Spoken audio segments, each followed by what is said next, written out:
Hi guys, I'm sorry, but I have to post a correction to my example 1. Missed 4 times, guys. So I'm going to correct example 1 and redo it. We're going to let x equal the number and 7 less than 4 times the square of a number. 4 times x squared is 18. Okay, my apologies. So we're going to set equal to 0. We're going to subtract 18.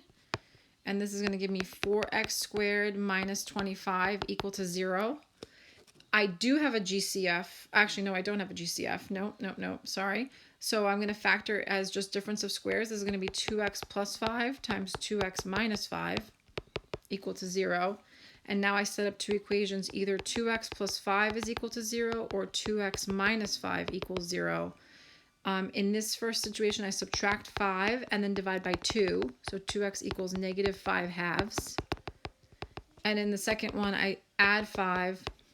2x equals 5 and divide by 2. X equals 5 halves. So your two answers are x equals negative 5 halves or x equals positive 5 halves. Okay, I apologize for the error on the first video. All right, thanks. Bye.